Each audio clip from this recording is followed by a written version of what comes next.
Hi hello welcome back to my channel Anusha vlogs. మీకు ఏ దేవుడు అంటే ఇష్టము? నాకు శ్రీ లక్ష్మీ నరసింహస్వామి అంటే చాలా ఇష్టం అనమాట. ఇంకా ఆ దేవుడు అంటే ఎందుకో ఏమో తెలియని అసలు ఇంకా చెప్పలేను అనమాట, అంత ఇష్టము నాకు. చిన్నప్పటి నుంచి మా తాతయ్య అయితే ఇంట్లో పూజ అయితే అలవాటు చేసిండే.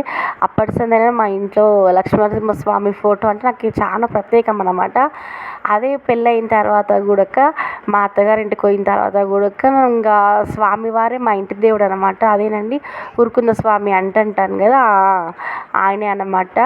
నేను అక్కడికి వెళ్ళినప్పుడు అయితే అసలు ఇంకా నన్ను నేను మర్చిపోతాను అన్నమాట. స్వామివారిని చూడంగానే కళ్ళులోకి వెళ్ళి నీళ్ళు అలా గారిపోతుంటాయి అన్నమాట, అంత ఇష్టం అనమాట. ఎందుకు చెప్తున్నానంటే ఈ స్వామివారు నా లైఫ్లో అయితే చాలా ముఖ్యం అన్నమాట. ఏం మన ప్రాబ్లమ్స్ వచ్చినా కూడా చాలా ఈజీగా ఆయన తలుచుకుంటే చాలన్నమాట, తొందరగా తీసి అంటే ఆ ప్రాబ్లం నుండి నన్ను బయట అయితే వేసిండే.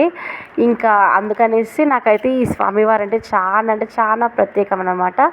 ఇంకా ఇవాళ సాటర్డే కాబట్టి ఇంట్లో పూజ చేసుకున్నాను. మీ ఇంట్లో ఏం చేస్తారు స్పెషల్ కర్రీ? ఈరోజు అయితే మా ఇంట్లో అయితే గుత్తి వంకాయ చేస్తున్నాను. ఫస్ట్ అయితే మసాలా ప్రిపేర్ చేసుకున్నాను. తర్వాత వంకాయలు పొడవుగా కట్ చేసి అంటే నూనెలో వేయించుకొని ఇంక అందులోకి మసాలా అయితే వేసేసుకుంటున్నాను. ఇంకా వంకాయ కర్రీలోకి కాంబినేషన్ అంటే ఏం బాగుంటుంది? రైస్లోకి బాగుంటుంది, ఇంకా చపాతీకి బాగుంటుంది. కానీ నేనైతే ఇక్కడ సద్ద రొట్టె చేస్తున్నాను. చాలా ఇష్టంగా మస్తు బాగుంటుంది అనమాట. నాకు రొట్టెలు చేయడం కూడా రాకపోతుండే, కానీ అసలు నేను చెయ్యలేనేమో అనుకున్నాను అనమాట. నా లైఫ్లో నేను అసలు చేయలేను ఇంకా రొట్టెలు అనుకున్నా, కానీ నేను ఇప్పుడు మాత్రము చాలా ఈజీగా ఎంత అంటే అసలు ఇట్లా చేయడం, రొట్టెలు అయితే ఎంత స్పీడ్గా చేస్తానంటే అంత స్పీడ్గా చేస్తున్నా.